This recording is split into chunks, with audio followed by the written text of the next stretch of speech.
ባለፈው ሳምንት ስለ ንስሐ ጥቅምና መግቢያዎቹ ከዛ በኋላ ደግሞ ሰዎች ለንስሐ የሚበቁበት ኬስ ምን እንደሆነ እሱን አይተናል እና ዝርዝር ጉዳዮችን ያየናቸው ነገሮች ሰዎች ለንስሐ እንዲቀርቡ የሚያደርጓቸው ነገሮች ናቸው።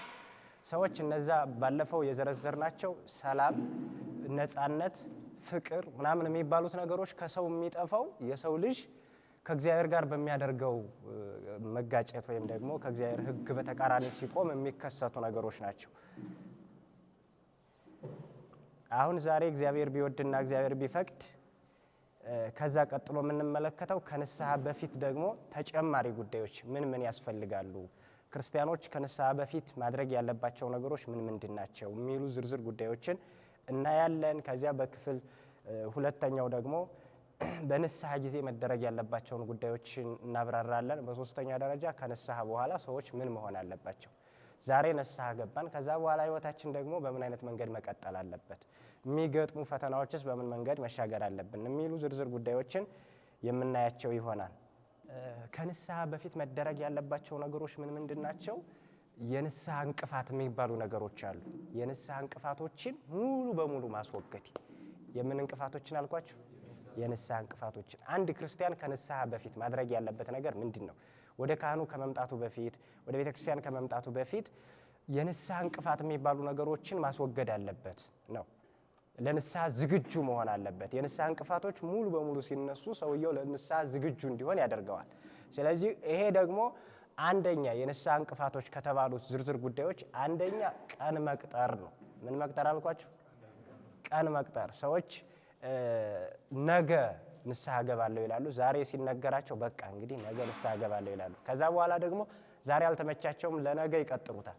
የነገው ለነገ ይቀጥላል። ከዛ ለዛሬ ዓመት ለሁለት ዓመት ምናምን እያለ 80 ዓመት ላይ ይደርሳል ሰው ማለት ነው። ስለዚህ የንስሐ እንቅፋት የሚባለው ቀን መቅጠር ነው። ምን መቅጠር ነው? ቀን መቅጠር ነው። ብዙ ሰዎችን ለጥፋት የዳረገው ነገር ቢኖር ይሄ ቀን መቅጠር የሚባለው ነገር ነው። መዘግየት ማለት ነው። በሌላ መንገድ መዘግየት፣ ለንስሐ መዘግየት፣ ለንስሐ ቀን መስጠት፣ ለንስሐ ወደኋላ ማለት። ከዛሬ ነገ የተሻለ ቀን ይመጣል የሆነ የምትጸጸትበት ቀን ብሎ መጠበቅ አይነት ነገር ብዙ ሰዎችን ለንስሐ ህይወታቸው እንቅፋት ሆኗል ማለት ነው። ስለዚህ አንደኛው የንስሐ እንቅፋት የሚባለው መዘግየትና ቀን መቅጠር ነው። ይሄ ደግሞ ምን ያህል ጥፋት ይዞ እንደመጣ የምትመለከቱት ይሄ በኖህ ዘመን የነበሩ ሰዎችን ተመልከቱ። እግዚአብሔር በስንት ዘመን ይመጣል ብሎሃል ብለው ኖህን ጠየቁትና በ120 ዘመን እመጣለሁ ብሏል።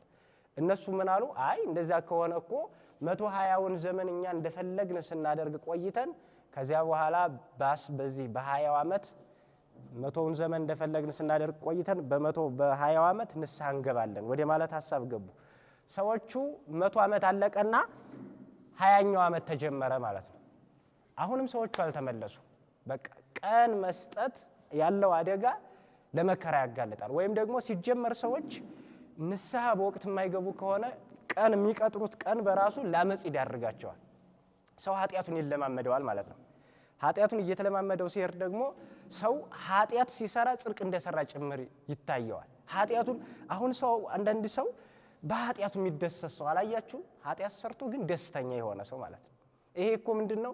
ያንን ኃጢአቱን በጣም በከፍተኛ ሁኔታ ተለማመደው። ከዛ በኋላ ወደ ምን ዞረ? እሱ ራሱ ወደ ህጋዊነት አዞረው ሰውየው በራሱ ማለት ነው። ከዛ በኋላ መደሰት ይመጣል። ለምሳሌ የፈርዖን ልብ አይታችኋል አይደለ? አንደኛው መቅሰፍት ላይ ሙሴ ያመጣው መቅሰፍት አለ። አንደኛው መቅሰፍት ላይ ሙሴ ሲያመጣ ፈርዖን እንደሚመለስና እስራኤልንም እንደሚለቅ ተናግሮ ነበረ። ከዛ በኋላ አሁን ሙሴ ያንን መቅሰፍት ሲያነሳለት ድጋሚ ደግሞ መልሶ ሰውየው እምቢ አለ። ሁለተኛ ሌላ መጣ። ከዛ ሶስተኛ ሌላ መጣ። መጨረሻ ብሎ 10ኛ ሞተ በኩር የሚባለው 10ኛ መቅሰፍት። 10ኛ መቅሰፍት እስኪደርስ ድረስ ግን የፈርዖን ልብ አሁንም እንደደነደነ ነው። ስለዚህ ወገዝፈ ልቡ ለፈርዖን፣ የፈርዖን ልቡ ደነደነ። ምክንያቱም በኃጢአት የፈርዖን ልቡ ደነደነ ማለት ነው። የመመለስ አዝማሚያ የለው ሆነ። ስለዚህ ፈርዖንን መጨረሻ ያሰናበተው ሞት ነው። እንዲህ አይነት ነገር ይመጣል ማለት ሰዎች ይለማመዱታል ኃጢአታቸው። ከዛ በኋላ እንደ ጽድቅ አሁን አንዳንድ ሰዎች ገለው የሚፎክሩ ሰዎች አሉ አይደል? ገለው የሚፎክሩ የሚደሰቱ የሆነን ሰው በመግደላቸው ምክንያት፣ የሆነን ሰው በማሳደዳቸው በማፈናቀላቸው፣ የሆነ ሰው በመቁሰሉ ምክንያት የሚደሰቱ ሰዎች አሉ። እንዲህ አይነት ሰዎች ምንድናቸው ቢባል ኃጢአታቸውን ተለማምደው ያ የተለማመዱት ነገር ወደ ሌላ መንገድ ኃጢአቱ ወደ ደስታ ዙሯል ማለት ነው። ስለዚህ ይሄ ሁሉ የሚሆነው ሰዎች በኃጢአታቸው በወቅት ንስሐ ባለመግባታቸውና ለኃጢአታቸው ምን መቅጠራቸው ነው? ቀን መቅጠር ነው። ስለዚህ ቀን መቅጠር ምን ያህል አደጋ እንደሆነ በእነዚህ ሰዎች የእነዚህን ታሪክ እንግዲህ ኦሪት ዘፍጥረት ምዕራፍ 8 መመልከት ይቻላል። ሙሉ ታሪኩን በዝርዝር ማግኘት ስለምንችል ማለት ነው። ስለዚህ አንደኛው የንስሐ እንቅፋት ምን መቅጠር ነው አልኳችሁ? ቀን መቅጠር ነው።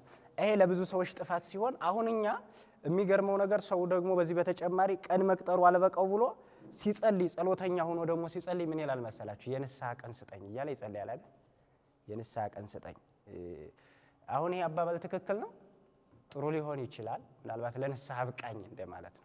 ወደዛ ብንወስደው ይሻላል እንጂ ለንስሐ የንስሐ ቀን ስጠኝ እያለ የተሰጠውን ቀን የሚያባክን። ስለዚህ ሰውየው አሁን ዛሬ መዳን አይደለም የፈለገው። አሁን ቅዱስ ጳውሎስ ያለን የመዳን ቀን መቼ ነው የሚለው? ዛሬ ነው። አሁን ማለት ነው። ምሽቱ የኛ ላይሆን ስለሚችል፣ ስለዚህ ትናንትና የነበሩ ሰዎች ሌሎች ስለሆኑ ዛሬ ያለኑ ሰዎች ደግሞ ሌላ ስለሆነ ነገ የሚመጣው ደግሞ አዲሱ ትውልድ ደግሞ ሌላ ነው። ለኛ የመዳን ቀናችን ዛሬ ነው ማለት ነው። ሰው ዛሬ የመዳን ቀኑን ካሳለፈ ነገ የሚመጣው ጊዜ የሱ ለመሆኑ ምንም ማረጋገጫ የለም። እና ሰው ይሄንን ረስቶ ምን ይላል? ይሄ የንስሐ ቀን ስጠኝ፣ የንስሐ እድሜ ስጠኝ ይላል። ያለንን እድሜ እንጠቀምበት እንጂ እግዚአብሔር የሰጠንን ጊዜ ሳንጠቀምበት ሳናተርፍበት። አይታችሁ ከሆነ ባለ 5 መክሊትና ባለ 2 መክሊት ከዛ ባለ ስንት መክሊት ነው? ባለ 1 መክሊት ነበረ። እነዛኞቹ ሁለቱ ሲያተርፉ አንደኛው ግን ምንም ሳያተርፍበት የቀረሰው ነው። ይሄ እኮ ራሱ እድሜ ነው። ደግሞ እነዛ መክሊት የተባሉት በንስሐ ፍሬ ማፍራት ነው። ሰው ዝም ብሎ የተሰጠውን እድሜ የማይጠቀመው ከሆነ በራሱ ኃጢአቱ መጥቶ ማዕበል ሆኖ ይዞት ሊሄድ ይችላል። ሰው 80 ዓመት ሲሆነው የማይሞተው 70 ዓመት ሲሆነው የማይሞተው የሆነ ጊዜው ሳይደርስ የሚሞተው ሳያረጅ ሰው ለምንድን ነው ይሞታል? በእርግጥ በእግዚአብሔር በትክክል የሚጠሩ ሰዎች ይኖራሉ። ግን አብዛኛው ሰው ደግሞ ኃጢአቱ በራሱ ጎርፍ ሆኖ ይዞት ስለሚሄድ ነው። በወቅት ኃጢአቱን ባለማስወገዱ ምክንያትና ከእግዚአብሔር ጋር ሕግ ጋር በተቃራኒ በመቆሙ ምክንያት ኃጢአቱ ማዕበል ሆኖ ሰውየውን በሞት ይዞት ይሄዳል። ስለዚህ ሰዎች 30 ዓመት ላይ ሊሞቱ ይችላሉ። በምን ምክንያት? በኃጢአታቸው። 40 ዓመት ላይ ሊሞቱ ይችላሉ። በምን ምክንያት? በኃጢአታቸው። ሰው ደግሞ ንስሐ በገባ ቁጥር ደግሞ ከእግዚአብሔር ጋር በታረቀ ቁጥር እድሜ ይጨመርለታል። አይደለም እንዴ? እንኳን ከእግዚአብሔር ጋር የታረቀ ሰው ቀርቶ ለእናት ለአባቱ የሚታዘዝ እናቱን የሚያከብር እግዚአብሔርን የሚያከብር አይደለም። እግዚአብሔርን የሚያከብር ቀርቶ እናቱን የሚያከብር አባቱን የሚያከብር እንኳን እድሜው እንደሚረዝም ጠቢቡ ነግሮናል። ስለዚህ በመጽሐፍ ቅዱስ እድሜያቸው የረዘሙ ሰዎች ቅርብ ግንኙነት ከእግዚአብሔር ጋር ያላቸው ሰዎች ናቸው። ብዙ ዘመናትን ተሻግረዋል። ብዙ ዘመናትን። ይህ ሁሉ የሆነው ሰዎች ከእግዚአብሔር ጋር በሚያደርጉት ሰላማዊ የሆነ ግንኙነት ነው። ሰው እድሜው ያጠረው ሰው ኃጢአተኛ ሆኖ በመገኘቱ ነው። አይታችሁ ከሆነ እግዚአብሔር የተጸጸተበት ጊዜ ነበረ። ኃጢአት ስለበዛ እግዚአብሔር ሰውን በመፍጠሩ ተጸጸተ ይላል አይደል? ሰውን በመፍጠሩ እግዚአብሔር ተጸጸተ። ለምን ቢባል የሰው ልጅ ኃጢአቱ እጅግ በጣም ከፍ ብሎ የእግዚአብሔርን መንግስት ጽርሐ አርያምን ያንኳኳ ነበር። ለመቅሰፍ ማለት ነው። ቅሰፈን እስከ ማለት ደረሰ የሰዎች ኃጢአት። ስለዚህ እግዚአብሔር ከዚህ የተነሳ ሰውን በመፍጠሩ ተጸጸተ ተብሎ ተነገረ እና 500 ዘመን ሰዎች ይኖሩ ነበረ። አዳም 930 ዓመት ኑሯል። ከዛ በላይ እነ ማቱሳላ ኑረዋል።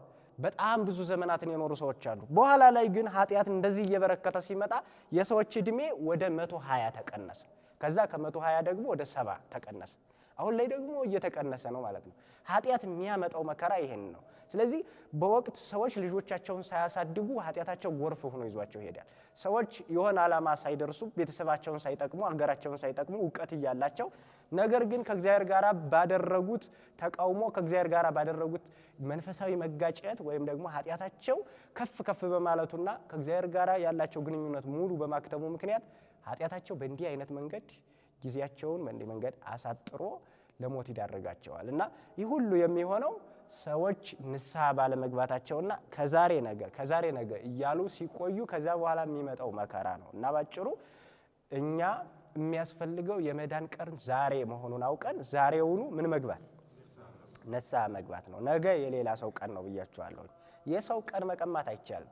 እንደውም አባቶቻችን እኮ ሲሉ ምን ይላሉ? ብልህ ልጅ የሰጡትን እየበላ ምን ይላል? ያለቅሳል። እኛ የተሰጠንን ዘመን ንስሐ ሳንገባበት ሌላ ዘመን ምን አስፈለገ? ባለን ነገር ሳንጠቀም ባለን ነገር ሳናተርፍበት ያለንን ነገር ሳናተርፍ ሌላ ነገር መጠየቅ እኮ አያስፈልግም። ሌላ ነገር የምንጠይቅ ከሆነ ያለንን ነገር ልንመነጠቅ እንችላለን። ስለዚህ ሰው ከዚህ ነገር መቆጠብ አለበት እና ክርስቲያኖች ከማስወገድ ካለባቸው እንቅፋቶች አንደኛው ቀን መቅጠርን ወይም ደግሞ መዘግየትን ከህይወታቸው ማስወገድ አለባቸው። አንደኛው የንስሐ እንቅፋት የሚባለው መዘግየት ነው። ደግሞ ሰይጣን ቀላል አይደለም። የሚዋጋችሁ አንዱ የሚዋጋበት መንገድ ይሄ ነው። አንተ ገና ልጅ አይደለ፣ ትንሽ ቆይ እስኪ በረድ በል፣ ነገ መልሰህ ኃጢአት መስራት ላይ አይቀር፣ ገና እኮ አንተ ተማሪ እኮ ነህ፣ በዚህ ሰዓት እንደዚህ እንዴት ታደርጋለህ ይላል። ትንሽ ቆይና እዛ ወደ 40 ዓመት ላይ ወይም 30 ዓመት ላይ እንዴት ታደርጋለህ ይላል። እዛ ላይ ሲደርስ ደግሞ ምን ይለዋል? አንተ ልጅ አሳዳጊ አይደለህ? አሁን አንተ ላንተ ብቻ እኮ አይደለም የምትለፈው፣ እግዚአብሔር ይሄን ያውቅልህ የለም እንዴ? ለልጆች ሁሉ የምትወጣ የምትወርድ ሰው አይደለህም እንዴ ይለዋል ደግሞ። ከዛ ከፍ ሲል ደግሞ ሌላ ሐሳብ ያመጣል። ሰዎች በእንዲህ አይነት መንገድ ናውዘው ለንስሐ ሳይበቁ ይሄዳሉ ሰዎች በዛው እና ከእንዲህ አይነት ነገር መድኃኒዓለም ይሰውረንና አንደኛው እንቅፋት ይሄ ነው። ሁለተኛው ደግሞ ሰዎች የሚያቀርቡት አሁንም ሰይጣን ይሄ እነዚህ በነገራችን ላይ እነዚህ እንቅፋት የተባሉት የሰይጣን መንገዶች ናቸው፣ እኛን የሚያዘገይበት። ቅዱስ ጳውሎስ ሰይጣን አዘገየኝ አይደል ያለው? ከናንተ መምጣት ፈልገን ነበር፣ ነገር ግን ሰይጣን አዘገየን ይላል ለተሰሎንቄ ክርስቲያኖች። እና በእንዲህ አይነት መንገድ ሰይጣን ያዘገያል፣ ከዛሬ ነገ የተሻለ ጊዜ ይመጣል በማለት አንደኛው ይሄ ሲሆን፣ ሁለተኛው ሰይጣን እኛን የሚዋጋበት ነገ መልሼ ኃጢአት መስራቴ ላይቀር የሚል ሐሳብ ያነሳብን። ነገ ዛሬ ንስሐ ገባሁ፣ እሺ፣ በትናንትናው ኃጢአቴ ተጸጸትኩ፣ እሺ፣ ከዚህ በኋላስ ሌላ ኃጢአት ላለመጨመር ምን ዋስትና አለኝ? ስለዚህ ነገ መልሼ እኔ መቆሸሼ ላይቀር፣ ነገ መልሼ ኃጢአት መስራቴ ላይቀር፣ በአንድ እግር ቢያንስ እንኳን እድሜ ከፍ ይበልና ከዚያ በኋላ በአንድ እግር ንስሐ ብገባ ይሻለኛል የሚል አቤቱታ ይቀርባል። አሁንም ይሄ ከሰዎች ሐሳብ የመጣ አይደለም። አሁንም ይሄ የሚሰጠን ከሰይጣን በኩል የመጣ ጫና ነው። ሰዎች በዚህ በኩል ያፈገፍጋሉ። አሁን በዚህ እድሜ አንተ ነገ መልሰህ መውደቅህ አይቀርም እኮ፣ ነገ በጣም ብዙ ችግሮች ይገጥሙሃል እኮ፣ ነገ ሌላ ነገር አለ፣ ኃጢአት የምትሰራባቸው ነገሮች ይልና የሚያሳየን ነገር አለ። እሱ አደጋ ይዞ ይመጣል። ስለዚህ እኛ ነገ መቆሸሸ ላይቀር የሚል ትርጉም ውስጥ ከገባን አንድ የህይወታችን መሰናክል ይከሰታል ማለት ነው። ሰዎች ለህይወታቸው ለንስሐ ህይወታቸው እንቅፋት የሚሆንባቸው ነገ መቆሸሼ፣ ነገ መልሼ ኃጢአት መስራቴ ላይቀር የሚል ነው። በጣም ጥሩ። እንደዛ ከሆነ ለምሳሌ ጧት ቁርስ ስትበሉ ትታጠባላችሁ አይደለ? ስትበሉ አትታጠቡም እንዴ? የጤና እዚህ ከኋላ የለም ሰው እንዴ? የጤና ሚኒስትር ይንጣዚ ጧት ሰው ሲበላ አይታጠብም? ይታጠባል አይደለ? ከሰዓትስ ምሳ ስትበሉ ትታጠባላችሁ አትታጠቡ? የውሃ ችግር አለ ከኋላ። ስለዚህ ከሰዓትም ሰው ይታጠባል አይደል? ማታስ ይታጠባል። አሁን ሰውየው አይ መልሼ መቆሸሼ ላይቀር በአንድ እግር ጧት ቁርስ ስበላ ሁልጊዜ ታጥቤ እንዴት ብዬ ዘልቀዋለሁ? በአንድ እግር እንደው ማታ አካባቢ ጨመርመር ሲል ቆሻሻው ማታ ታጥቤ በአንድ እግር እተኛለሁ ራቴን በልቼ ቢል ሰውየው ለበሽታ ይጋለጣል አይደለም እንዴ? ስለዚህ አሁን ሰውየው ለበሽታ እንደሚጋለጥ አውቆ በየቀኑ ምን ይላል? ይታጠባል። እጁን ይታጠባል፣ ንጽህናውን ይጠብቃል። በየቀኑ ሰው ሻወር በስንት ቀን ነው ሻወር የሚወሰደው? ያካችሁ በስንት ቀን ነው ሻወር የሚወሰደው? በ8 ቀን የሚል አለ፣ በ3 ቀን የሚል አለ። የሀብታሙና ድሃው እዚሁ ሊለይ ነው። በጣም ከባድ ነው። እና ባጭሩ ግን ሰው በ2 ቀን እንዳስለመደው ሊሆን ይችላል አይደል? እና መልሼ አሁንስ እሺ ዛሬ ታጠብኩ፣ ነገ መልሼ መቆሸሹ ላይቀር፣ ልብሴ ዛሬ አጠብኩኝ፣ ነገስ መልሶ ዛሬ ያጠብከው ልብስ እኮ መልሶ ነገ ይቆሸሻል። እና ይሄ ልብስ ሁልጊዜ እሱ ጋር ስሰቃይ አልኖርም ብሎ ሰውየው ዝም ብሎ 10 ዓመት አንድ ልብስ የሚለብሰው ከሆነ ሳያጥብ ከባድ ነው አይደል? ለራሱም ጤንነት ለማህበረሰቡም ጤንነት የማይጨነቅ ሰው ነው ይሄ ሰውዬ። ስለዚህ ነገሮች ሁሉ በቆሸሹ ቁጥር ይታጠባሉ። እኛም በተመሳሳይ በቆሸሽን ቁጥር እንታጠባለን። ያ ማለት ነፍሳችን በቆሸሸች ቁጥር በንስሐ ውሃ ትታጠባለች ማለት ነው። ሰው አሁን በስጋችሁ ሰው ሻወር ቤት ገብቶ ሲወጣ ከዛ በኋላ አዲስ ልብስ ሲቀይር የሆነ መንፈስ አይሰማችሁም? ጥሩ መንፈስ፣ ጥሩ አየር ትተነፍሳላችሁ አይደለም እንዴ? በሰዎች ፊት ምንም በቃ የሚያሳፍራችሁ ነገር የለም፣ የሚያሸማቅቃችሁ ነገር የለም። ሻወር ያልወሰደ ሰው በሰው ፊት ራሱ ይሸማቀቃል አይደል? ይቸገራል። እንደው ለገሌ ምን ይለኝ ይሆን እያለ ይቸገራል። ልብሱን እንኳን ያላጸዳ ሰው ሰርግ ቤት አንድ የቆሸሸ ልብስ ለብሶ አንድ ሰው ሰርግ ቤት ቢሄድ ይሰጋል አይደለም እንዴ? ጓደኞች ምን ይሉኝ ይሆን እያለ ህሊናው ይጨነቃል። እስኪ ነፍሳችን ቆሸሻ በመላእክት ዘንድ እኮ ምን ያህል አሳፋሪ እንደሆነ በእግዚአብሔር ዘንድ እኮ ምን ያህል እንደምናሳፍር። አሁን ሰዎች እንደዛ እንደሚፈርዱብን አወቅን። እሺ ለነፍሳችን እግዚአብሔር እንደሚፈርድ አናውቅም እንዴ? ሰው ነፍሱ ቆሽሾ እንዴት የነፍሱን ቆሻሻና የነፍሱን እድፍ እንዴት አያስወግድ? እና ሰው ሻወር ገብቶ ሲወጣ ንጽህና ይሰማዋል፣ የሆነ በራስ መተማመን ይሰማዋል። በሰዎች ዘንድ ምንም መሳቀቅም ሆነ መሸማቀቅ ነገር አይገጥመውም። እንደዚሁ በተመሳሳይ ጥሩ መንፈስ እንደሚሰማው ሁሉ እንደዚሁ በተመሳሳይ በነፍሱም ንስሐ ሲገባ መጽናናት ይሰማዋል። ባለፈው እንዳልኳችሁ ሰላም ይሰማዋል፣ ነፃነት ይሰማዋል፣ መረጋጋት ይሰማዋል። እነዚህ ሁሉ የማይሰሙን ኃጢአተኛ ስለሆነ ነው። ኃጢአተኛ ሰው ደግሞ እነዚህ ነገሮች ሁሉ አይስማሙትም፣ እነዚህ ነገሮች ሁሉ አይሰሙትም በጠቅላላ ማለት ነው። እና ሰው ነገ መቆሸሸ ላይቀር ብሎ የሚያስብ ከሆነ የንስሐ እንቅፋት ነው። ይሄ ነገ መልሼ ኃጢአት መስራቴ ላይቀር የሚለውን ነገር አንድ ክርስቲያን ከህይወቱ ማስወገድ አለበት። ይሄ ማለት ግን በታርጌት መልሶ ኃጢአት እንዲሰራ ማድረግ ደግሞ ለማድረግ በር ይከፍታል ማለት ደግሞ አይደለም። ሰዎች ነገ መልሶ ዛሬም በቆሸሽ ችግር የለውም እንደ ደንታ እንደሌለው ነገር በቃ እናድርገው ችግር የለውም ነገ መልሼ ንስሐ ገባ የሚል ከሆነ ደግሞ ይሄ አደጋ ነው። በብልጠት መሄድ ከሆነ የእግዚአብሔር መንግስት በብልጠት አይገኝም አይደለም። ምድራዊ መንግስት በብልጠት ሊገኝ ይችላል። የእግዚአብሔር መንግስት ግን በብልጠት አናስኬደውም። አይታችሁት ከሆነ ይሁዳ ታንቆ ሞተ ይላል አይደል? ይሁዳ የታነቀው እኮ ጌታ ነፍሱን ከስጋው ከመለየቱ በፊት ነበር። ምን አስቦ መሰላችሁ እንደዛ ያደረገው? አይ እሱ ተሰቅሎ ነፍሱ ከስጋው እስክትለይ ድረስ እኔ ሲኦል ሄጄ እጨመራለሁ፣ በኋላ እሱ ሲመጣ አብሮ ከነሱ ጋር ያወጣኛል ብሎ አስቦ ነው። ግን አልተሳካም። ምክንያቱም የእግዚአብሔር መንግስት እንደዛ አይደለችም። በኋላ ጌታ በአካለ ነፍስ ወደ ሲኦል ከወረደ በኋላ ነፍሳት ከወጡ በኋላ ነው የይሁዳ ነፍሱ ከስጋው የተለየችው። ስለዚህ የሲኦል መጀመሪያ ሆነ ይሄ ሰውዬ ማለት ነው።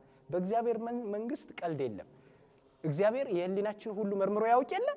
እግዚአብሔር ያምር ልበ ወክልያተ እግዚአብሔር ልብ ያመላለሰውን ኩላሊት ያጤሰውን መርምሮ ያውቃል ነው የሚለው አይደል? እናንተ የኔን ፊት ታያላችሁ፣ ልቤን ግን ታያላችሁ። እኔ እናንተን ፊት ያለው እንጂ ልባችሁን አላይም። እግዚአብሔር ግን ፊታችንም ልባችንም በሱ ዘንድ የተገለጠ ነው። ከእግዚአብሔር ምንም የሚሰወር ነገር የለም። ከመንግስት የሚሰወር ነገር ሊኖር ይችላል፣ ከእግዚአብሔር ግን ማን ይሰወራል? ስለዚህ ሁሉም በሱ ዘንድ እንደ ተራራ የተገለጠ ነው እና የእግዚአብሔር መንግስት በብልጣብልጥነት የሚመራ ወይም በዛ መንገድ የሚያዝ አይደለም። ሰዎች ይሄንን አስበው ቀን ከመቅጠር ነገ መልሼ መቆሸሽ ላይቀር ከሚል ነገር በመውጣት ነገ መልሰው እንደሚቆሽሹ የሚያምኑ ሰዎች ግን ሆን ብለው ኃጢአት ለመስራት ደግሞ ዝግጁ ማድረግ የለባቸውም ራሳቸውን። አሁን ባልኳችሁ በብልጣብልጥነት መንገድ እና ችግር የለውም የፈለግነውን እናርግ ማለት አያስፈልግም። ሰዎች በምክንያት አስገዳጅ ነገር ኑሮባቸው የሆነ ነገር ቢፈጽሙ ንስሐ እንዲገቡ ይገደዳሉ። ያለበለዚያ የተወስከ ኃጢአተ በዲበ ኃጢአት እንዘትብል መሐሪ ውእቱ እግዚአብሔር መሐሪ ነው እያልክ በኃጢአት ላይ ኃጢአት ምን አትበል አጨምር። ይሄ የጽድቅ በር ሊዘጋ ይችላል። መንግስት እንኳን በሩን ይዘጋል። ይቅርታ ያደረገላቸው ሰዎች ወንጀለኛ ሆነው ይቅርታ አድርጎላቸው ድጋሚ በወንጀል ተሳትፎ ቢያገኛቸው ይጠይቃቸዋል አይደለም? ይጠየቃል። ስለዚህ ሰው እግዚአብሔር መሐሪ ነው እያለ ሌላ ኃጢአት ተጨማሪ የሚሰራ ከሆነ ይጠየቅበታል። በህይወታችን ግን በጣም ከባድ የሆኑ ሁኔታዎች ሲገጥሙ በየጊዜው እንደዚህ አሁን ባልኳችሁ መንገድ ሰው ይቆሽሻል፣ ይታጠባል። ባጭሩ ኃጢአት እንሰራለን፣ ንስሐ እንገባለን፣ ኃጢአት እንሰራለን፣ ንስሐ እንገባለን አይደል? ይሄ ነው ያለው ማለት ነው። ከመላእክት ጋር ስለማንውል እኮ ነው። አሁን አንዳንዱ ሰው በቃ እኔ እኮ የምውለው ሰው ለንስሐ የሚመች አይደለም ይላል። የምውልባቸው ሰዎች መጥፎዎች ናቸው ይላል። ከመጥፎ ጋር ስለምትውል እኮ ነው ንስሐ ያስፈለገው። እነ ሚካኤልና እነ ገብርኤል ጋር ብንውልማ ንስሐ ያስፈልግም ነበር አይደለም እንዴ? ለጻድቃን እኮ አይደለም ንስሐ የተዘጋጀው፣ ለኃጢአተኞች ነው። ስለዚህ ኃጢአተኞች ይድኑበት ዘንድ የተዘጋጀ ነው ንስሐ እንጂ ሌላ ምንም አይነት ከመላእክት ጋር ወገን የመጡ ሰዎች ንስሐ የሚገቡበት መንገድ የለም። ስለዚህ አዋዋላችን በራሱ ክፉዎች ጋራ ስለምንውል፣ መጥፎ ሐሳቦች ስለሚታሰቡ፣ መጥፎ ድርጊቶች ስለሚደረጉ ከዛ አንፃር ነው ንስሐ ያስፈለገው። ሁለተኛው ነገ መቆሸሽ ላይቀር የሚል ሐሳብ ስለሚኖር ይሄ የንስሐ እንቅፋት ነው። ይህንን ማስወገድ ምን ማለት? የንስሐ እንቅፋቶችን ማስወገድ ካልን ሁለተኛው ማስወገድ ያለብን ነገ ከማለት ቀን ከመቅጠር ወጥተን ዛሬውኑ የመዳን ቀን ዛሬ ነው፣ የምተርፍበት ቀን ዛሬ ነው ማለት ይሄ ነው የሚያስፈልገው። ከዛ በሶስተኛ ደረጃ ችግር ሆኖ የሚታየው አሁን ላይ ደግሞ ክርስቲያኖች ለራሳቸው ይቅርታ የሚያደርጉ ክርስቲያኖች እየበዙ መምጣት። አንዱ የንስሐ እንቅፋት ለራስ ምን ማድረግ? ይቅርታ ማድረግ። እግዚአብሔር ይቅር ሳይለን እኛ ለራሳችን ይቅርታ እናደርጋለን። ይሄ በጣም ከባድ ነው። እኛን ይቅር ማለት ያለበት እግዚአብሔር ወይስ እኛ? እግዚአብሔር ነው አይደለ? በቃ ይቅርታ የሚያደርገው እግዚአብሔር ነው። በካህኑ በኩል ካህኑ እግዚአብሔር ይፍታህ ይላል። እኔ ልፍታህ አይደለም የሚለው። ማን ይፍታህ ነው የሚለው? እግዚአብሔር ይፍታህ ሲል ካህኑ ያን ጊዜ ሙሉ ከኛ የነበረው ኃጢአት ሙሉ በሙሉ ተፍቆ ነፍሳችን ነፃ ትሆናለች። ቆሸሻ የነበረችው ነፍሳችን ብሪት ትሆናለች። ስለዚህ በካህኑ በኩል የሚፈታን እግዚአብሔር ነው ማለት ነው። በካህኑ በኩል የሚፈታን እግዚአብሔር ነው እና ሰዎች ለራሳቸው ይቅርታ በማድረግ እንቅፋት ይሆናሉ ለራሳቸው። ያ ማለት ምን ማለት መሰላችሁ? ለራስ ይቅርታ ማድረግ የራሳቸውን ኃጢአት ከሌላ ሰው ኃጢአት ጋር ያወዳድሩታል። አሁን አንተ የሰራው ኃጢአት እኔ የሰራሁት አሁን ኃጢአት ይሄ ኃጢአት አሁን ከባድ ነው የሚባለው እገሌ የሰራውን ኃጢአት እግዚአብሔር ቢመለከት የሱ ኃጢአት ከባድ አይደለ ነው የምንለው እኮ አይደለ? ጎረቤት ነው የምንነካው ሄደን። ስለራሳችን ሰው የሚኖረው እንደ ጎረቤቱ ሳይሆን እንደ ቤቱ ነበር አይደለ? እኛ እንደ ጎረቤታችን ኃጢአት ሲሆን እንደ ጎረቤታችን እናደርጋለን። ጽድቅ ሲሆን ደግሞ እንደ ቤታችን ለመኖር እንፈልጋለን። ወስደን ችግሩን እዛ ጎረቤታችን ጋር እናገናኘዋለን። የሱ ጉዳይ ሌላ የኛ ጉዳይ ሌላ አይደለም እንዴ? በራሱ ጉዳይ ራሱ ይጠየቃል። በየትኛውም አጋጣሚ የራሳችሁን ኃጢአት ሰዎች ጋር አታወዳድሩ። አንዱ በሽታ ይሄ ነው። ከዛ በኋላ ሰው ከራሱ ጋር ያንን ሲያወዳድር በስመ አብ ቄስ እገሌ ይህን ነገር እያደረገ ዲያቆን እገሌ እገሊት የምትባለዋ ይሄን ነገር እያደረገች ያቺ ቆራቢ ነኝ የምትለው ምንድን ነኝ የምትለው ምናምን ይላል ሰው። እኔ ይሄን ባደርግ ምን ቁም ነገር ነው? ከዚያ በኋላ ሰውየው እግዚአብሔር ይቅር ሳይለው ለራሱ ይቅርታ አደረገ ማለት ነው። በዚህ መንገድ ንስሐ ሳይገባ ይቀራል። ይሄን የሚያደርገው በነገራችን ላይ ሰይጣን ነው። አንዱ ሰይጣን የሚዋጋበት መንገድ ነው። በቃ አንተ እኮ እንዲህ በህሊናችን በኩል ይሄ እንዲመጣ ያደርጋል። ከዛ በኋላ እኔ አሁን ልጅ ነኝ ይላል ደግሞ ሰው ለራስ ይቅርታ ሲያደርግ እኔ አሁን ልጅ ነኝ እስኪ ትንሽ ቢያንስ እንኳን እንደው በእግዚአብሔር ቤት ሙሉ ቢሆን ችግር የለውም። የ30 ዓመት ምንድነው ይሄ የ70 ዓመት የ80 ዓመት ሰው ቢሆን ኃጢአት አልሰራም ነበረ። ግን ይሄንን ስላልሆንኩኝ ይሄ ቢስማማኝ ምን ቁም ነገር ነው? ልጅ እኮ ነኝ ይላል። ተማሪ ነኝ እኮ ነው ይላል። እንዲህ አይነት ነገር ስላለ ሰዎች ከእንዲህ አይነት ነገር ራሳቸውን መቆጠብ አለባቸው። ስለዚህ ለራስ ይቅርታ ማድረግ የንስሐ ምንድነው? እንቅፋት ነው። የንስሐ ምንድነው? ስለዚህ ለራስ ይቅርታ ከማድረግ መቆጠብ። እንዴ ወጥቼ ወርጄ ልጅ አሳዳጊ ነኝ ታዲያ እኔ ይሄን ባደርግ ምን ቁም ነገር ነው? እኔ እንዲህ ሰራተኛ ነኝ ይሄን ባደርግ ምን ቁም ነገር ነው? እንዲህ እያደረጉ ለራሳቸው ይቅርታ የሚያደርጉ ሰዎች በእግዚአብሔር ዘንድ ያለው የይቅርታ በር ይዘጋባቸዋል። ይቅር የሚለን እግዚአብሔር እንጂ እኛ ራሳችን ይቅር የምንልበት ስልጣን የለንም። የውስጣችንን እንኳን እግዚአብሔር እንዳየው መንግስት ቢያየው ይቅርታ የማይገባንን ሌላው ቀርቶ ማለት ነው። ስለዚህ እግዚአብሔር ቸር ስለሆነ ግን በኃጢአታችን ምክንያት ሳይቀጣን በንስሐ ወደሱ እንድንቀርብ ነው የሚፈልገው። እግዚአብሔር ሁልጊዜ እንድንቀርብ ይፈልጋል። ስለዚህ በሶስተኛ ደረጃ የንስሐ እንቅፋት የሚባለው ይሄ ነው። በአራተኛ ደረጃ የንስሐ እንቅፋት ከሆኑ ጉዳዮች አራተኛ ንስሐ የሚባለው ነገር ከስራዬ ጋር አይሄድም የሚል። ንስሐ ከምን ጋር አይሄድም? ከስራዬ ጋር አይሄድም። ምክንያቱም እኔ አሁን ንስሐ ብገባ ነገ መልሼ ቅድም እንዳልኳችሁ ከስራዬ ጋር ስለማይሄድ ነገ ስራ ገባለሁ መልሼ ደግሞ እና በየዕለቱ ጊዜ ታጥቤ እንዴት ዘልቀዋለሁ የሚል ሰው አለ። በነገራችን ላይ እስኪ ኃጢአት የሆነ ስራ ጥቀሱልኝ እስኪ። ኃጢአት የሆነ ስራ አለ የለም? ምንድን ነው? እሺ ስለዚህ አሁን ሰዎች ከስራ ጋር ግንኙነት ያላቸው ከእንዲህ አይነት ነገር ጋር ስራ መስለው ግን ደግሞ ለክርስቲያኖች ህይወት ሲሆን ወንጀል ሊሆኑ የሚችሉ ነገሮች አሉ። ለምሳሌ ሰው መግደል ወንጀል ነው አይደለም? ሰው መግደል ወንጀል ነው አይደለም? አሁን ይሄ በመንግስት ፎርማል ሆኖ መጥቷል። አሁን መደበኛ ህጋዊ ሆኖ የመጣበት መንገድ አለ። ህፃን ማስወረድ ህጋዊ ነው አሁን ባለው ኢትዮጵያ ውስጥ ጸድቋል አልጸደቀም ሌላ ጉዳይ። ግን በአሜሪካ ህግ እንውሰደው። ቢያንስ አሜሪካዎቹ ይሄንን አሁን እነዚህ ሪፐብሊካን የሚባሉት ሲመጡ እነሱ ይሽሩታል። እነዛኞቹ ደግሞ ዲሞክራቲክ የሚባሉት ደግሞ እነሱ ሲመጡ ያጸድቁታል። ስለዚህ አሁን በዚያች ሀገር ጽንስ ማስወረድ ጽድቅ ነው፣ ህጋዊ ነው ማለት ነው። ይሄን ህጋዊ አድርገው የሚሰሩ ሰዎች እኛም ሀገር እንደዚህ አማካሪዎች አሉ። በዚህ በኩል እንደዚህ አይነት ስራ የሚሰሩ አሁን ይሄ ህፃን ማስወረድ ጽድቅ ነው ወይስ አይደለም? ኃጢአት ነው ጽድቅ ነው? ምን መግደል ነው? ማዘር ትሬዛ የምትባለዋን ሴት ታውቋታላችሁ? እቺ ሴት ምን የሚል ሐሳብ አቅርባ ነበረ? ሰውን መግደል ወንጀል ነው መንግስታት ሰውን መግደል ወንጀል እንደሆነ አውጀዋል። ግን አንዳንድ መንግስታት ደግሞ ጽንስ ማስወረድን ህጋዊ አድርገው ተቀብለዋል አለች። ስለዚህ ህጋዊ አድርገው ከተቀበሉ ልጅ ይሄ ሰው መግደልንም ህጋዊ አድርገው መቀበል አለባቸው። ምክንያቱም ማህፀን ውስጥም ያለው የሚሞተው እና እንዲወርድ የሚገደደው ሰው ነው፣ ውጭ ላይም ያለው ሰው ነው። ሁለቱም ምንም ልዩነት የለውም። በዚህ ዓለምና በማህፀን መሆኑ ነው ልዩነቱ ብላ የክርክር ሐሳብ አንስታ ነበር። ስለዚህ አሁን በእንዲህ አይነት ስራ ውስጥ የተሰማሩ ሰዎች ቢኖሩ ራሱ ስራው ሰውን መግደል እስከሆነ ድረስ ከኃጢአት ጋር ግንኙነት አለው እና እንዲህ አይነት ነገር ውስጥ ያሉ ሰዎች አሁን ይሄን ለምሳሌ ያነሳን እንጂ ሌሎች ራሳቸውን ሽጠው የሚኖሩ ሰዎች አሉ አይደለ?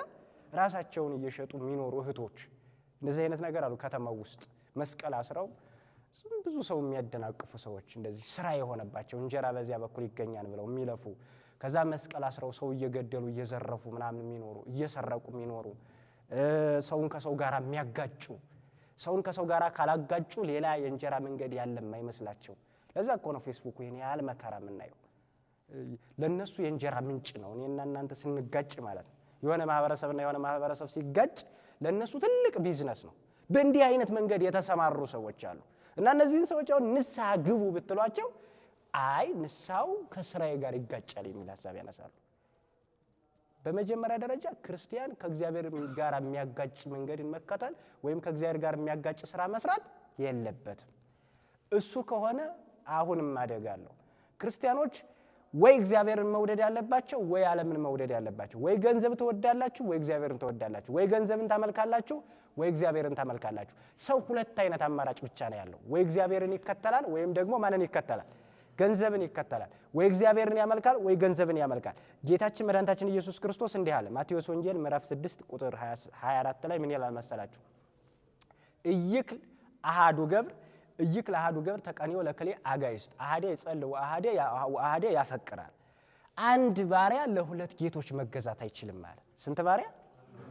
አንድ ባሪያ ለሁለት ጌቶች መገዛት አይችልም። አንዱን ይወዳል አለ፣ አንዱን ይጠላል።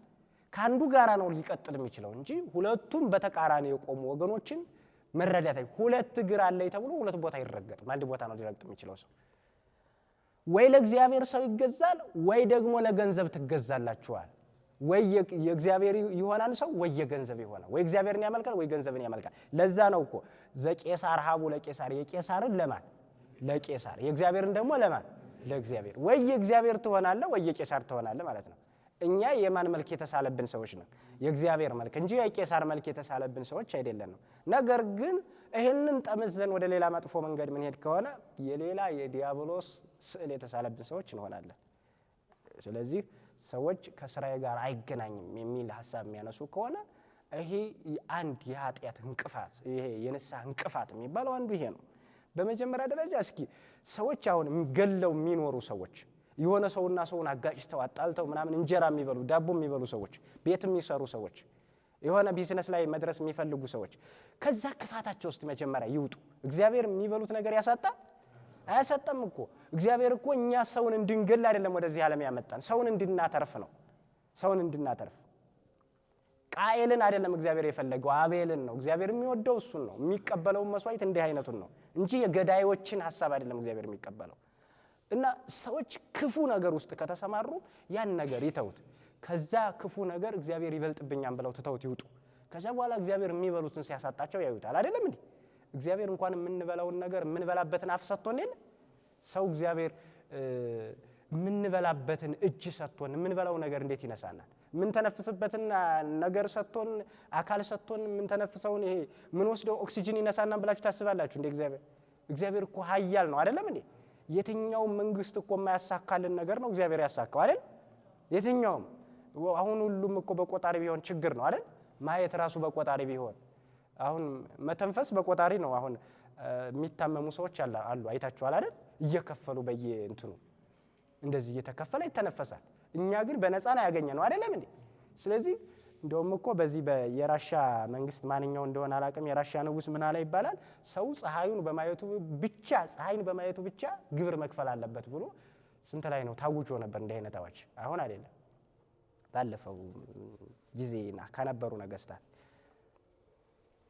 እና እንዲህ አይነት ነገር አለ። አሁን መንግስት እናንተ ግብር ካልከፈላችሁ የፀሐይን ብርሃን የሚባል ነገር አታዩም ቢል ከባድ ነው አይደል? እግዚአብሔር መንግስት ይሄን አያደርግም፣ እግዚአብሔር ግን ይሄን ማድረግ ይችላል አይደል? እና ያው እግዚአብሔር ስለማይነገር ስጦታው ማን ይመስገን ነው የምንለው። እንደዚያ ብለን እናመሰግነዋለን እንጂ ከባድ ነው ነገሩ። እና ምንም ከክፉ ነገር እንውጣ እንጂ እግዚአብሔር ለኛ የሚያበላን የሚያጠጣን ነገር ምንም አያጣም። እግዚአብሔር ሁሉ በእጁ አይደል? ሁሉ በደጁ አይደል እግዚአብሔር? እና ሁሉም ነገር በሱ እጅ ቁጥጥር ነው እግዚአብሔር። ምንም የሚቸግረው ነገር የለም። እና እሱን ማሰብ ነው ሰዎች ከዛ ሲወጡ እሱን ያስባሉ።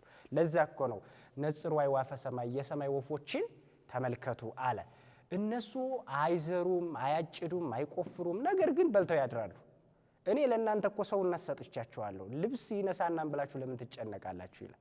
እና ለምግባችሁ ለምን ትጨነቃላችሁ? ማሰብ ይኖርባችኋል። ግን ደግሞ አላስፈላጊ ጭንቀት እግዚአብሔርን እስከ ማስካድ የሚደርስ ጭንቀት ውስጥ ደግሞ መግባት እንደማያስፈልግ ነው ጌታችን የነገረን። ስለዚህ ሰዎች ከስራዬ ጋር አይሄድም ንስሐ የሚሉ ከሆነ ያንን መጥፎ ስራ ትተው ወደ ማን መቅረብ ያስፈልጋል? ወደ እግዚአብሔር። አራተኛው ይሄ ነው። አምስተኛው የሰዎች ድክመት ሆኖ የሚታየው አሁንም የክርስቲያኖች ድክመት ሆኖ የሚታየው ምንድነው? ለንስሐ አሁንም እንቅፋት የሆነን ነገር ምንድነው? የካህናትን ድክመት መመልከት ነው። የማንን ድክመት? የካህናትን ድክመት። እኛ እኮ እንኳን የካህናትን ድክመት ቀርቶ እኮ የሆነች አገልጋይ ሴት ድክመት አይተን እኮ የምናፈገፍግ ሰዎች ነን። ደግሞ እሷ እዛ መድረክ ላይ ትወዘወዛለች እንጂ እሷ ደግሞ ሰው ናት የሚል እሷ እንደዛ ብላ እንትን የምትልበት እኔ ምን እሰራለሁ አይነት ነገር። በስ የሰዎች ድክመት አይተን ከእግዚአብሔር ቤት ምንሸሽ፣ የሰዎችን ጉድለት አይተን ከእግዚአብሔር ቤት ምንሸሽ፣ የእግዚአብሔርን ሙላት አይደለም እኛ የምንመለከተው። እኛ እዚህ የመጣነው ሰው ለመመልከት ሳይሆን እግዚአብሔርን ለማግኘት ነው አይደለ? ስለዚህ ቄስ ገሌን ምን አስመለከተን? ስለ እሱ ኃጢአተኛ ምን አገባን? ስለ ዲያቆን ገሌ ምን አገባን? ስለ አቶ ገሌ ምን አገባን? ስለ ራሳችን ብቻ ነው እዚህ ቤት መተን የምናለቅሰው። እዚህ ቤት ፖለቲካ አይደለም የሚሰራው። ይሄ ቤት ሌላ መካሰሻ ፍርድ ቤት አይደለም። ይሄ ቤት የይቅርታ ሆስፒታል ነው አይደል? ሆስፒታል ውስጥ ደግሞ ክርክር ያስፈልጋል? አያስፈልግም። ስለዚህ መጽናናት ነው የሚያስፈልገው። እዛ ውስጥ መታከም ነው የሚያስፈልገው። ሰው ሊታከም መጥቶ ቆስሎ ይሄዳል። የሌሎች ሰዎችን አይታችሁ ከሆነ ሰው ትምህርት እየተማረ ደግሞ ሰዎች በጎን ቁጭ ብለው ተሰብስበው የሆነ ሰው ያማሉ አይደለ? ሰው ትምህርት እየተማረ ነው፣ ደግሞ እነሱ ሌላ ሰው እየበሉ ነው። የሌላ ሰው ስጋ እየበሉ ነው። የሌላ ሰው ደም እየጠጡ ነው። ይሄ እንደዚህ አይነት በሰንበት መፍረስ ይባላል። እንደዚህ በሰንበተ ክርስቲያን መጥተው ሰዎች ተአምር መስማት ሲገባቸው ሌላ ተአምር ይሰማሉ። እነሱ የእግዚአብሔርን ቃል መስማት ሲገባቸው የሌላ ሰው ቃል፣ የሌላ ሰው ወንጀል፣ የሌላ ሰው እንዲህ አይነት ነገር እግዚአብሔር ይሰውረን። በእውነቱ አሁን ፈተና ስለሆነ ነው ለብዙ ሰዎች። መድረክ ላይ የቆመውን ሰው ያኝካሉ። ከባድ ነው ይሄ። እና ባጭሩ አንዱ እንቅፋት የካህናትን ድክመት ማየት ነው። ደግሞ አሁን እሱ የኔ ንስሐ አባት ሊሆን ነው። አሁን እሱ የኔን ኃጢአቴን እንዴት ያስተሰርይልኛል? እሱ አውቀው የለ እዚህ ቦታ እንደዚህ ሲያደርግ፣ እዚህ ቦታ ይሄንን ሲያደርግ፣ እሱ በጾም በኩል ይሄ አይደለ እንደዚህ ሲሆን ከኔ የተሻለ ህይወት ኖሮት ነው እሱ የኔን ህይወት ሊቀይር የሚችለው የሚሉ እንዴ። አንዳንዶቹማ ጭራሽ ጥለው እኮ ነው ደግሞ የሚያሙት። አንዳንዶቹ ሰዎች ካህኑን ራሱ ይጥሉታል። በኋላ ደግሞ እሱን ራሱ ለንስሐ ላለመግባታቸው ምክንያት አድርገው ያቀርቡታል። ጥሎ መልሶ ለዚያ ደግሞ አየር ላይ የሚጥሉ ካህኑ በተለያየ መንገድ ይጥላሉ። ከዛ በኋላ ደግሞ እሱን አየር ላይ ያወጡታል። ከባድ ነው። ለካህኑ መዘሞት ምክንያት ተሆነና በኋላ ደግሞ እሱንን አኝከው ሰዎች እንዲበሉት ደግሞ ያለውን ነገር ይወጣል። እና ይሄ በጣም ትልቅ ስህተት ነው። እዚህ የካህናት በደል ከኛ ጋራ ምንም የሚያያይዘው ነገር የለም። የራሳቸው ኃጢአት ሊኖርባቸው ይችላል። ምን አገባንኝ አይደለም እንዴ? ሁላችንም እኮ በሽተኞች ነን አይደል? ሁሉም ሰው በሽተኛ ነው። ግን አንዳንድ ጊዜ ሆስፒታልም ውስጥ እውቀት ያለው ሰው የለም በሽተኛ ሆኖ ግን አንዳንድ ጊዜ የሆነ ማብራሪያ የሚሰጥ ይሄ እንደዚህ ነው፣ የእንትን ቤቱ እዚህ ነው፣ የራጅ ቤቱ ይሄ ነው፣ አልትራሳውንዱ እንደዚህ ነው ምናምን የሚል ይሄንን እንደዚህ አድርገው ምናምን የሚል በሽተኛ አለ። ራሱ በሽተኛ ነው። ግን እንደ ሁላችንም በሽተኛ ነን አይደል? ከበሽተኛ ግን የተሻለ በሽተኛ የሆነ ማብራሪያ የሚሰጥ በሽተኛ አይነት ነገር እንጂ ሁላችንም መፈወስ የሚገባናል። ባጭሩ ለክርስቲያኖች እንቅፋት ሆኖ የሚታየው በነገራችን ላይ እናንተ ቤተክርስቲያን ስትመጡ የሆነ ግለሰብን አትመልከቱ። አባ ገሌን መመልከት አያስፈልግም። ምን አገባችሁ ስለሱ? ቄስ ገሌን መመልከት እናንተ መፈለግ ያለባችሁ ቄስ ገሌን ሳይሆን ማንን ብቻ ነው መፈለግ? እግዚአብሔርን አገኙት። እግዚአብሔርን ካላገኛችሁት ከባድ ነው። ዛሬ እኔን ብትከተሉ ነገ እኔ ስሄድ ተከትላችሁ ልትሄዱ ነው እንዴ? እዚህ መጣችሁ መከተል ያለባችሁ እግዚአብሔርን ነው። እኛ ከእግዚአብሔር ጋር ካላደረስናችሁ ምን እንሰራላችኋለን? አሁን ሰው እኮ አንዳንዱ ሰው የሆኑ ሰዎችን ይጨብጥና እነሱን ተከታይ ሆኖ በኋላ እነሱም ሲሄዱ አብሮ ይሄዳል። ይሄ እኮ ነው ከባዱ ነገር። ህዝቡ ግለሰብ ተከታይ እንጂ ክርስቶስን ተከታይ አልሆነም። ከዛ የተነሳ ግለሰቦች ሲወጡ አብሮ መውጣት ጀመረ ሰው። የሆኑ መምህር ሲናድ የራሱ የሆነ ሌላ አመለካከት ፈጥሮ ሲወጣ ወይም ለሌላ ቢዝነስ ሲወጣ ሰዎቹም አብረው ይሄዳሉ። እኛ የምንከተለው ግለሰብን ሳይሆን ማንን ነው? እግዚአብሔርን። ያ ግለሰብ ከእግዚአብሔር ጋር እንዲያገናኘን በተሰጠው በተቀመጠው መመሪያ መሰረት እንጂ ውጭ ሌላ ምንም ነገር የለም። እና ቤተ እግዚአብሔር ስንመጣ የሰዎችን ድክመት ልናይ ሳይሆን እኛ ራሳችን ምናልባት እኛ እኮ የምንፈርድበት ሰው ተጸጻች ሊሆን ይችላል በማናውቀው መንገድ። ንስሐ ሲገባ በህዝብ መካከል አይገባ አይደለም እንዴ? የሆነ ነገር ሰርቷል የምትሉት ሰውዬ ንስሐ ገብቶ ይሆናል፣ ግን እኛ ሁልጊዜ ልናኝከው እንችላለን። ሰውየው እኮ የሆነ ቦታ የሆነ ጊዜ ላይ ዘሙቶ ሊሆን ይችላል፣ ሰርቆ ሊሆን ይችላል። እሱን ንስሐ ገብቶበታል። እኛ ግን 10 ዓመት ሙሉ አንረሳለትም። እግዚአብሔር ግን ረስቶታል። ሰውየው ንስሐ ገብቶ አስወግዶታል። እንዲህ አይነት የተንዛዛ የሰዎች ታሪክን ከማወቅና እንዲህ አይነት ሰዎችን ከማኘክ መድኃኒዓለም ያውጣል። ሰዎችን ኃጢአት እያሰብን የኛ ኃጢአት ጠፋን አይደለ? የኛ ኃጢአት የራሳችንን ኃጢአት አስበን ማልቀስ ሲገባል የሰዎችን አሁን እኛ ለሞተ ሰው ለሰው ማልቀስ እናውቃለን አይደል? ለራሳችን ለሞተ ሰው አሁን ማልቀስ እናውቃለን። ለራሳችን ግን ማልቀስ አናውቅም። በስጋ ለተለየን ሰው ለሱ እናለቅሳለን። እኛ በነፍስ ከእግዚአብሔር ተለይተን የለም እንዴ? ማን ያልቅስልን ለኛ? ንስሐ የሚባለው እኮ እሱ ነው። ንስሐ በባህሪው በእንባ የታገዘ መሆን አለበት አይደለም እንዴ? በእንባ ከአባቱ ጋር የተጣላ ልጅ ያለቅሳል አይደል? አባቴ በድዬሃለሁኝ እናቴ በድዬሻለሁ ብሎ ያለቅሳል።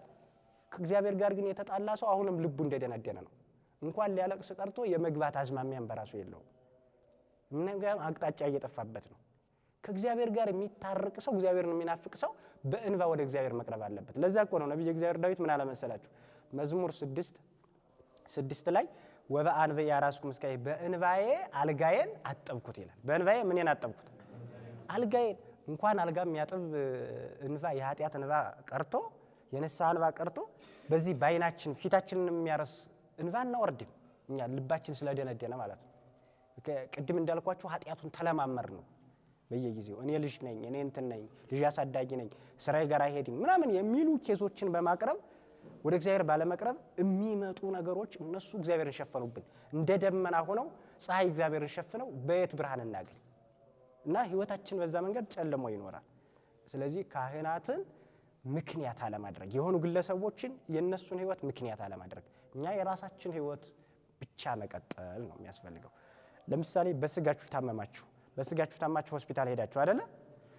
ሆስፒታል ሄዳችሁ ትሪት የሚያረጋችሁ ይሄ የሚመረምራችሁ ሰው ዶክተር በሽተኛ ነው፣ የስኳር የኤችአይቪ ተውት። አንድ ሰው ላይ ይህን ያህል መቆለል አያስፈልግም አይደል? ቀለል እናድርገው። በቃ የዚህ በሽተኛ ነው እንበልና ይሄ ሰውዬ በሽተኛ ነው፣ እንዴት ራሱን ሳያክም እኔን ያክመኛል ትላላችሁ እንዴ? የራሱን በሽታ ለራሱ ትተዋላችሁ አይደል? እናንተ ግን እንደሚያድናችሁ አምናችሁ ነው ወደዛ የምትሄዱት። ያው የሚያክማችሁ ሰው ሁሉ እኮ በሽተኛ ሊሆን ይችላል፣ አታውቁ። ምናልባት በሽተኛም ሊኖር ይችላል፣ ጤነኛም። በአብዛኛው ሰው እንደኛ የታመመ ነው፣ አብዛኛው አካሚም ማለት ነው። አካሚውም ራሱ ቤተክርስቲያንም ውስጥ የታመመ ካህን ሊኖር ይችላል አይደለም እንዴ? ንጹህ ካህን ሊኖር ይችላል ከበሽታ ነፃ የሆነ። እኛ ምን አገባን? ሁለቱም ያክሙናል አይደል? ሁለቱም ስራቸውን ይሰራሉ፣ ከእግዚአብሔር ጋር ያገናኙናል። እኛ እሱንን በልተን ሌላ ኃጢአት ለምን እንጨምራለን? በነገራችን ላይ ምእመናንን ካህናትን የመስደብ ሞራል የለንም እኛ። ገብቷችኋል? ማንን የመስደብ? ካህናትን የመስደብ ሞራል የለ፣ አልተፈቀደልንም በስርዓተ ቤተክርስቲያን። የዛሬዎቹ ካህናት ስለማያነቡ እንጂ ቢያነቡ መጻሕፍቱ የሚለው ስርዓቱ የሚለው ካህናትን የሚገስጻቸው አንደኛ እግዚአብሔር ይገስጻቸዋል፣ ሁለተኛ መጻሕፍት ይገስጿቸዋል። አሁን ያሁኖቹ ስለማያነቡ እግዚአብሔር ይገስጻቸዋል። ከባድ ነው። እግዚአብሔር ደግሞ ሲመጣ በጣም ከባድ ነው አይደል? ቅድም ባለፈው እንዳልኳችሁ እግዚአብሔር የትኛው ላይ ስሜት እንደሚሰማን ያውቃል። እግዚአብሔር ካህኑን የትኛው ላይ ብነከው፣ አሁን አንዳንድ ጊዜ እገሌን የማሳመመው የትኛው ላይ ብቆነጥጠው ነው ብላችሁ አታስቡ ይሆን?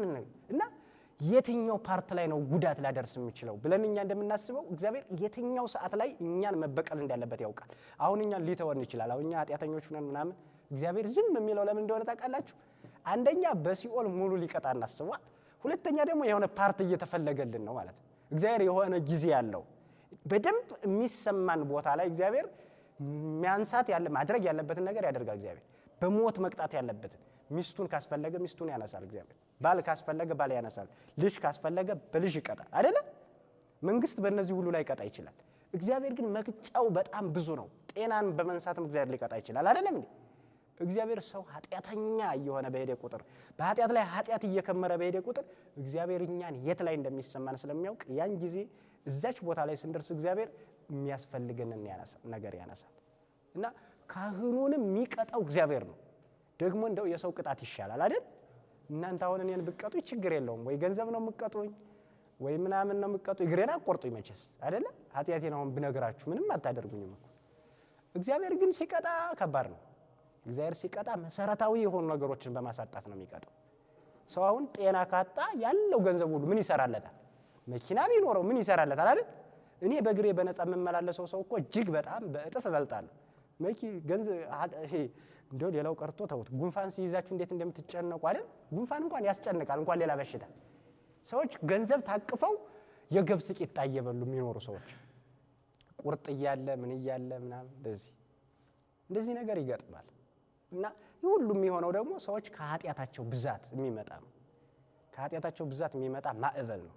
እግዚአብሔር የሰጠንን ነገር በነገራችን ላይ ላንበላው እግዚአብሔር አይሰጥም አይደለ? ከእግዚአብሔር የተገኘ ነገር ሲሆን ላይበላ እግዚአብሔር አይሰጥም። ሀብት ተሰጥቶ ሰውየው የማይበላው ከሆነ ችግር አለ ሰውየው። እና እሱንን ማስተካከል ነው። የሰዎችን ድክመት ከማየት መውጣት። እኔ ንስሐ መግባት የእናንተን ድክመት ምን አስፈለገ ማየት፣ የእኔን ድክመት ምን አስፈለገ ማየት፣ የራሳችሁን ጉዳይ ብቻ መሄድ። ካህኑ ዶክተር ነው፣ ከእግዚአብሔር ጋር ያገናኛችኋል፣ ጤናችሁን ይሰጣችኋል። ስለ ራሱ ጤንነት ራሱ ይጨነቅ አይደለ? ስለ ራሱ ጤንነት ራሱ ይጨነቅ። ካዘናችሁለት ገሌ እንደው እዚች ቦታ ላይ ያላችሁን ነገር እንዲህ ብታረጋት ልትሉት ትችላላችሁ። አንዳንድ ጊዜ ታካሚው በሽተኛው ስለ ዶክተሩ ምክር ሊሰጥ ይችል የለ?